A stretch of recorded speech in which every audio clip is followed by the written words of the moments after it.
ঘন্টার পর ঘন্টা জ্যামে আটকে থাকার দিন শেষ। চীন জাপানের মতোই উড়ন্ত বাস এবার দেখা যাবে ভারতেও। বিরাট পরিবর্তন আসতে চলেছে ইন্ডিয়ায়। ভারতে ক্রমবর্ধমান জনসংখ্যার কারণে যানজট একটি বড় সমস্যা, যা থেকে মুক্তি দিতে এই ধরনের পরিবহন ব্যবস্থা গুরুত্বপূর্ণ ভূমিকা নিতে পারে। এই বাসগুলি মূলত এয়ারপড বেসড সিস্টেম ও ফ্ল্যাশ চার্জিং ইলেকট্রিক বাস হিসেবে তৈরি করা হবে। এই যানগুলি চালকবিহীন এবং অত্যাধুনিক প্রযুক্তি সম্পন্ন হবে, যেখানে 135 জন যাত্রী বহন করার ক্ষমতা থাকবে। কেন্দ্রীয় সড়ক পরিবহন মন্ত্রী নীতিন গডকরি জানিয়েছেন, এই পরিষেবা চালু করার জন্য আমেরিকা, রাশিয়া এবং ইউরোপের বিভিন্ন দেশ থেকে প্রস্তাব এসেছে। এই প্রকল্পের খরচ যাতে সাধারণ মানুষের সাধ্যের মধ্যে থাকে, সেদিকেও নজর রাখা হচ্ছে। দিল্লিতে ইতিমধ্যে এই নিয়ে কাজ শুরু হয়েছে এবং ট্রায়াল সফল হলে প্রথমে মেট্রো শহরগুলিতে এই পরিষেবা চালু করা হবে। উড়ন্ত বাসের পাশাপাশি ভারতে এয়ার ট্যাক্সি তৈরিরও চেষ্টা চলছে।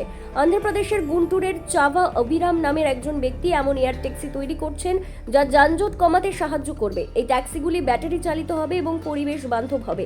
স্লোভাকিয়ার একটি সংস্থা ক্লিন ভিশন এয়ার কার তৈরি করেছে, যা একই সঙ্গে গাড়ি ও বিমানের মতো কাজ করতে পারবে।